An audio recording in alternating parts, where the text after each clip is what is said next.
Salut! Dans cette vidéo, je vous propose de pratiquer les temps de la langue française avec un essai du marquis de Sade intitulé Dialogue entre un prêtre et un moribond. Comme toujours, le vocabulaire en gras dans le texte est traduit en anglais dans la marge et les verbes conjugués sont colorés. À chaque couleur correspond à un temps de la langue française et un code couleur se trouve également dans la marge. Je vous souhaite une bonne écoute et une bonne lecture. 1. Le prêtre. Arrivé à cet instant fatal, où le voile de l'illusion ne se déchire que pour laisser à l'homme séduit le tableau cruel de ses erreurs et de ses vices, ne vous repentez-vous point, mon enfant, des désordres multipliés où vous ont emporté la faiblesse et la fragilité humaine? Le moribond. Oui, mon ami, je me repens. Le prêtre. Eh bien, profitez de ces remords heureux pour obtenir du ciel, dans le court intervalle qui vous reste, l'absolution générale de vos fautes, et songez que ce n'est que par la médiation du très saint sacrement de la pénitence qu'il vous sera possible de l'obtenir de l'Éternel. Le moribond. Je ne t'entends pas plus que tu ne m'as compris. Le prêtre. Et quoi? Le moribond. Je t'ai dit que je me repentais. Le prêtre. Je l'ai entendu. Le moribond. Oui, mais sans le comprendre. Le prêtre. Quelle interprétation? Le moribond. La voici. Créé par la nature avec des goûts très vifs, avec des passions très fortes, uniquement placé dans ce monde pour m'y livrer et pour les satisfaire, et ces effets de ma création n'étant que des nécessités relatives aux premières vues de la nature, ou, si tu l'aimes mieux, que des dérivaisons essentielles à ses projets sur moi, tous en raison de ces lois, je ne me repens que de n'avoir pas assez reconnu sa toute-puissance, et mes uniques remords ne portent que sur le médiocre usage que j'ai fait des facultés, criminelles selon toi, toutes simples selon moi, qu'elle m'avait données pour la servir. Je lui ai quelquefois résisté, je m'en repens. Aveuglé par l'absurdité de tes systèmes, j'ai combattu par eux toute la violence des désirs que j'avais reçus par une inspiration bien plus divine, et je m'en repens. Je n'ai moissonné que des fleurs quand je pouvais faire une ample récolte de fruits. Voilà les justes motifs de mes regrets, estime-moi assez pour ne m'en pas supposer d'autres. Le prêtre. Où vous entraînent vos erreurs? Où vous conduisent vos sophismes? Vous prêtez à la chose créée toute la puissance du Créateur, et ces malheureux penchants vous ont égaré. Vous ne voyez pas qu'ils ne sont que des effets de cette nature corrompue à laquelle vous attribuez la toute-puissance.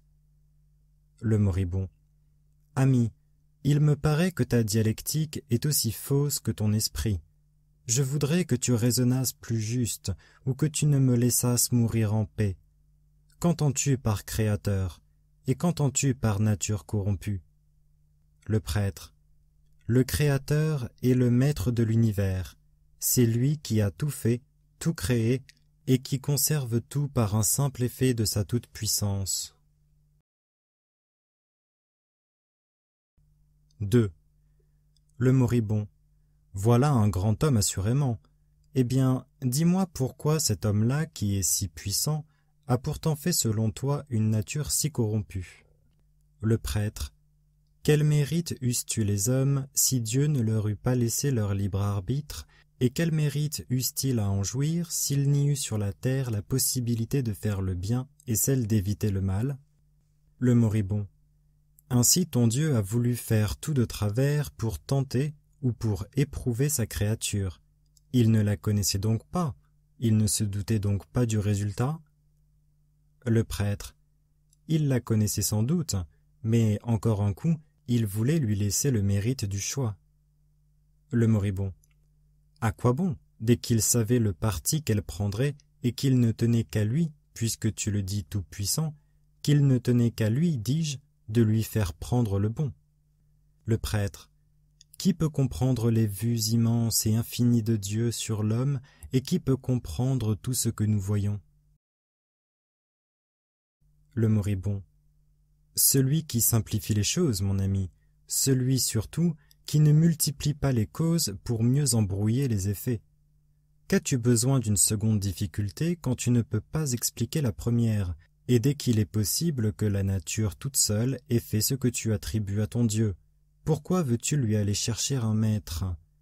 La cause de ce que tu ne comprends pas est peut-être la chose du monde la plus simple. Perfectionne ta physique et tu comprendras mieux la nature. Épure ta raison, bannis tes préjugés et tu n'auras plus besoin de ton Dieu. Le prêtre. Malheureux, je ne te croyais que Socinien, j'avais des armes pour te combattre, mais je vois bien que tu es athée, et dès que ton cœur se refuse à l'immensité des preuves authentiques que nous recevons chaque jour de l'existence du Créateur, je n'ai plus rien à te dire. On ne rend point la lumière à un aveugle. Le moribond. Mon ami, conviens d'un fait, c'est que celui des deux qui l'est le plus doit assurément être plutôt celui qui se met un bandeau que celui qui se l'arrache. Tu édifies, tu inventes, tu multiplies. Moi je détruis, je simplifie. Tu ajoutes erreur sur erreur, moi je les combats toutes. Lequel de nous deux est aveugle? Le prêtre. Vous ne croyez donc point en Dieu? 3. Le moribond. Non, et cela pour une raison bien simple, c'est qu'il est parfaitement impossible de croire ce qu'on ne comprend pas. Entre la compréhension et la foi, il doit exister des rapports immédiats. La compréhension n'agit point, la foi est morte, et ceux qui, dans tel cas, prétendraient en avoir, en imposent. Je te défie toi-même de croire au Dieu que tu me prêches, parce que tu ne saurais me le démontrer, parce qu'il n'est pas en toi de me le définir, que par conséquent tu ne le comprends pas, que dès que tu ne le comprends pas, tu ne peux plus m'en fournir aucun argument raisonnable, et qu'en un mot, tout ce qui est au-dessus des bornes de l'esprit humain est ou chimère ou inutilité, que ton Dieu ne pouvant être l'une ou l'autre de ces choses, dans le premier cas je serais un fou d'y croire, un imbécile dans le second. Mon ami, prouve-moi l'inertie de la matière, et je t'accorderai le Créateur. Prouve-moi que la nature ne se suffit pas à elle-même, et je te permettrai de lui supposer un maître. Jusque-là, n'attends rien de moi. Je ne me rends qu'à l'évidence, et je ne la reçois que de mes sens. Où il s'arrête, ma foi reste sans force. Je crois le soleil parce que je le vois. Je le conçois comme le centre de réunion de toute la matière inflammable de la nature. Sa marche périodique me plaît sans m'étonner.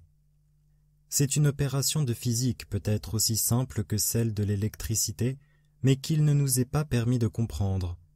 Qu'ai-je besoin d'aller plus loin lorsque tu m'auras échafaudé ton Dieu au-dessus de cela? En serais-je plus avancé? Et ne me faudra-t-il pas encore autant d'efforts pour comprendre l'ouvrier que pour définir l'ouvrage? Par conséquent, tu ne m'as rendu aucun service par l'édification de ta chimère, tu as troublé mon esprit, mais tu ne l'as pas éclairé, et je ne te dois que de la haine au lieu de reconnaissance. Ton Dieu est une machine que tu as fabriquée pour servir tes passions, et tu l'as fait mouvoir à leur gré. Mais dès qu'elles gênent les miennes, trouve bon que je l'ai culbutée, et dans l'instant où mon âme faible a besoin de calme et de philosophie, ne vient pas l'épouvanter de tes sophismes, qui l'effraieraient sans la convaincre, qui l'irriteraient sans la rendre meilleure. Elle est, mon ami, cette âme, ce qu'il a plu à la nature qu'elle soit, c'est-à-dire le résultat des organes qu'elle s'est plu de me former en raison de ses vues et de ses besoins. Et comme elle a un égal besoin de vice et de vertu, quand il lui a plu de me porter au premier, elle m'en a inspiré les désirs, et je m'y suis livré tout de même. Ne cherche que ces lois pour unique cause à notre inconséquence humaine, et ne cherche à ces lois d'autres principes que ses volontés et ses besoins. Le prêtre. Ainsi donc, tout est nécessaire dans le monde. Le moribond. Assurément. Le prêtre. Mais si tout est nécessaire, tout est donc réglé. Le moribond. Qui te dit le contraire? Le prêtre. Et qui peut régler tout comme il l'est si ce n'est une main toute puissance et toute sage? Le moribond. N'est-il pas nécessaire que la poudre s'enflamme quand on y met le feu? Le prêtre. Oui. Le moribond. Et quelle sagesse trouves-tu à cela? Le prêtre. Aucune. Le moribond. Il est donc possible qu'il y ait des choses nécessaires sans sagesse, et possible par conséquent que tout dérive d'une cause première, sans qu'il y ait ni raison ni sagesse dans cette première cause. 4. Le prêtre. Où voulez-vous en venir? Le moribond. À te prouver que tout peut être ce qu'il est et ce que tu vois, sans qu'aucune cause sage et raisonnable le conduise, et que des effets naturels doivent avoir des causes naturelles, sans qu'il soit besoin de leur en supposer d'antinaturels, tels que le serait ton Dieu, qui lui-même, ainsi que je te l'ai déjà dit, aurait besoin d'explications, sans en fournir aucune, et que, par conséquent, dès que ton Dieu n'est bon à rien, il est parfaitement inutile, qu'il y a grande apparence que ce qui est inutile est nul, et que tout ce qui est nul est néant. Ainsi, pour me convaincre que ton Dieu est une chimère, je n'ai besoin d'aucun autre raisonnement que celui qui me fournit la certitude de son inutilité. Le prêtre. Sur ce pied-là, il me paraît peu nécessaire de vous parler de religion. Le moribond. Pourquoi pas? Rien ne m'amuse comme la preuve de l'excès où les hommes ont pu porter sur ce point-là le fanatisme et l'imbécilité. Ce sont des espèces d'écarts si prodigieux que le tableau, selon moi, quoique horrible, en est toujours intéressant. Réponds avec franchise, et surtout, bannis l'égoïsme. Si j'étais assez faible que de me laisser surprendre à tes ridicules systèmes sur l'existence fabuleuse de l'être qui me rend la religion nécessaire, sous quelle forme me conseillerais-tu de lui offrir un culte? Voudrais-tu que j'adoptasse les rêveries de Confucius plutôt que les absurdités de Brahma? Adorerais-je le grand serpent des nègres, l'astre des Péruviens ou le dieu des armées de Moïse? À laquelle des sectes de Mahomet voudrais-tu que je me rendisse? Ou quelle hérésie de chrétiens serait selon toi préférable? Prends garde à ta réponse. Le prêtre. Peut-elle être douteuse? Le moribond. La voilà donc égoïste. Le prêtre. Non, c'est aimer autant que moi que de te conseiller ce que je crois. Le moribond. Et c'est nous aimer bien peu tous deux que d'écouter de pareilles erreurs. Le prêtre. Et qui peut s'aveugler sur les miracles de notre divin Rédempteur? Le moribond. Celui qui ne voit en lui que le plus ordinaire de tous les fourbes et le plus plat de tous les imposteurs. Le prêtre. Ô Dieu, vous l'entendez et vous ne tenez pas. Le moribond. Non, mon ami, tout est en paix, parce que ton Dieu, soit impuissance, soit raison, soit tout ce que tu voudras enfin, dans un être que je n'admets un moment que par condescendance pour toi, ou si tu l'aimes mieux, pour me prêter à tes petites vues, parce que ce Dieu, dis-je, s'il existe comme tu as la folie de le croire, ne peut pas, pour nous convaincre, avoir pris des moyens aussi ridicules que ceux que ton Jésus présuppose. 5. Le prêtre. Et quoi, les prophéties, les miracles, les martyrs, tout cela ne sont pas des preuves? Le moribond. Comment veux-tu, en bonne logique, que je puisse recevoir comme preuve tout ce qui en a besoin soi-même? Pour que la prophétie devînt preuve, il faudrait d'abord que j'eusse la certitude complète qu'elle a été faite. Or, cela étant consigné dans l'histoire, ne peut plus avoir pour moi d'autre force que tous les autres faits historiques, dont les 3/4 sont fort douteux. Si à cela j'ajoute encore l'apparence plus que vraisemblable qu'ils ne me sont transmis que par des historiens intéressés, je serai, comme tu vois, plus qu'en droit d'en douter.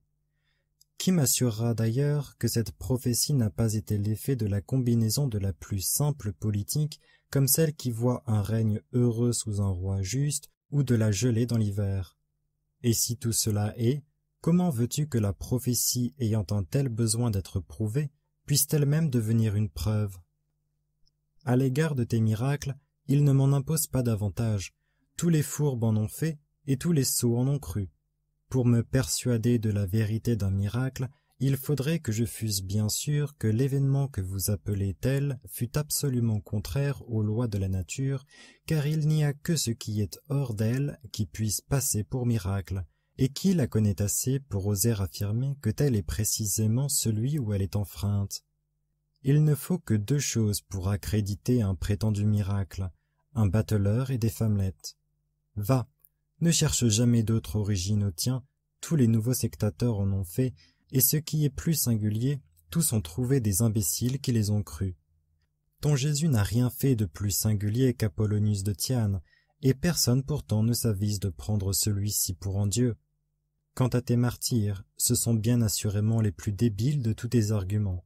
Il ne faut que de l'enthousiasme et de la résistance pour en faire, et tant que la cause opposée m'en offrira autant que la tienne, je ne serai jamais suffisamment autorisé à en croire une meilleure que l'autre, mais très porté en revanche à les supposer toutes les deux pitoyables.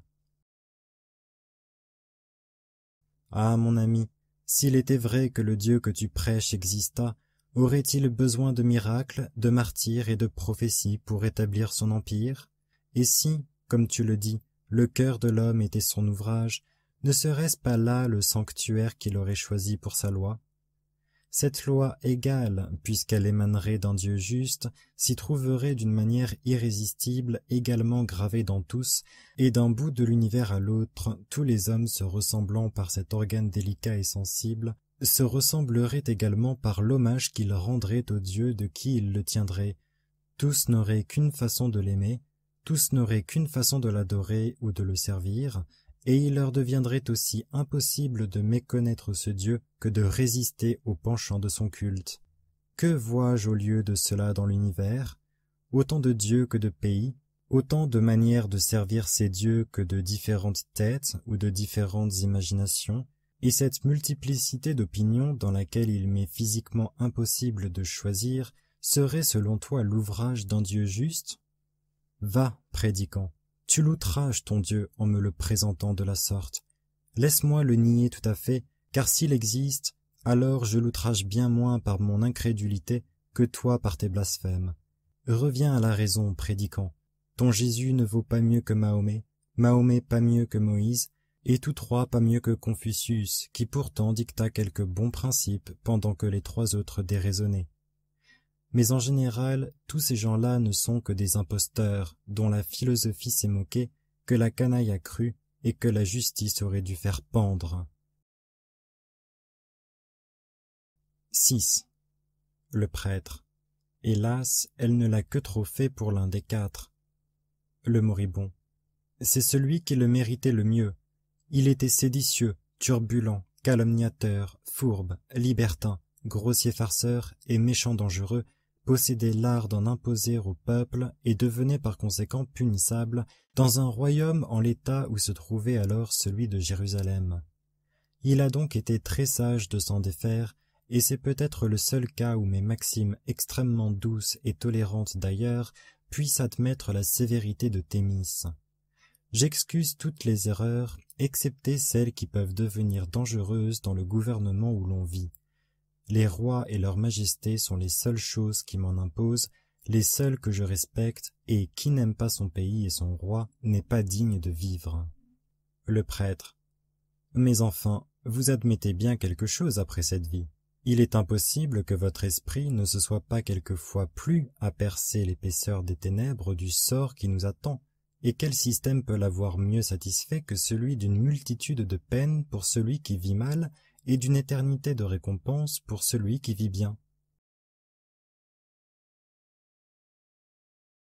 Le moribond. Quel, mon ami? Celui du néant.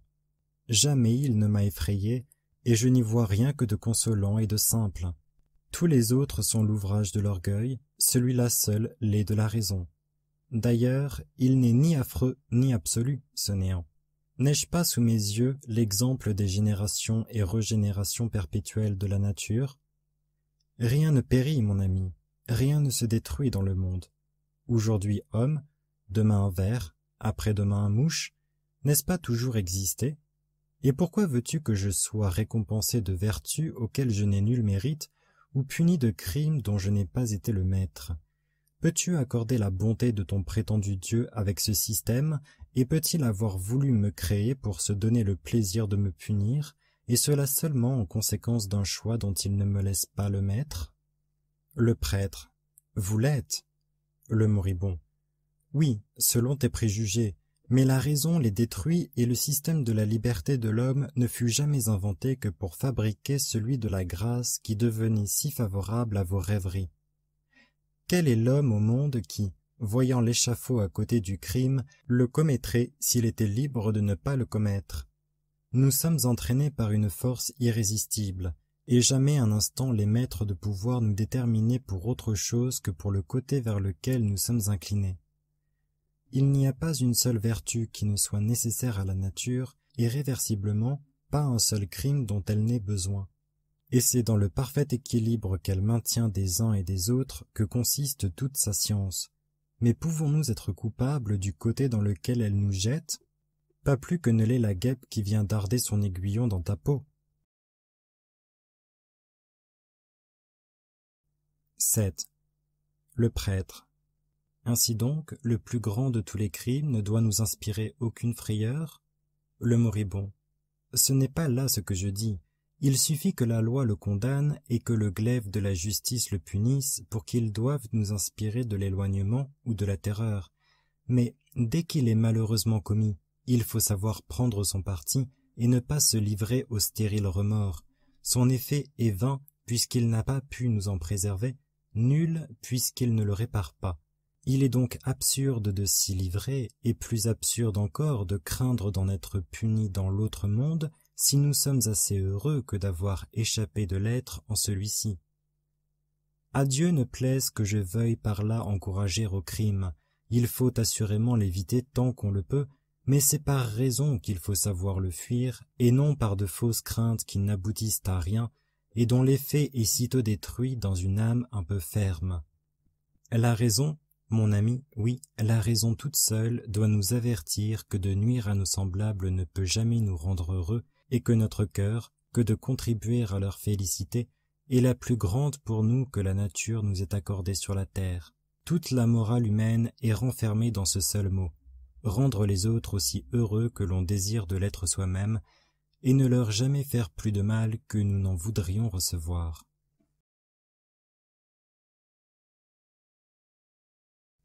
Voilà, mon ami, voilà les seuls principes que nous devions suivre, et il n'y a besoin ni de religion ni de Dieu pour goûter et admettre cela, il n'est besoin que d'un bon cœur.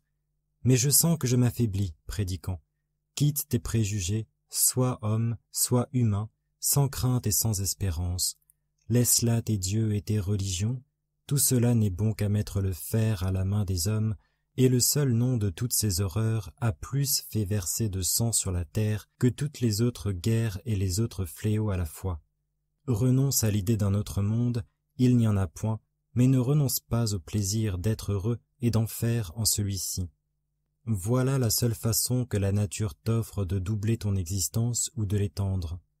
Mon ami, la volupté fut toujours le plus cher de mes biens, je l'ai encensée toute ma vie, et j'ai voulu la terminer dans ses bras. Ma fin approche, 6 femmes plus belles que le jour sont dans ce cabinet voisin, je l'ai réservé pour ce moment-ci. Prends-en ta part, tâche d'oublier sur leur sein, à mon exemple, tous les vains sophismes de la superstition et toutes les imbéciles erreurs de l'hypocrisie. Note. Le moribond sonna, les femmes entrèrent, et le prédicant devint dans leurs bras un homme corrompu par la nature, pour n'avoir pas su expliquer ce que c'était que la nature corrompue.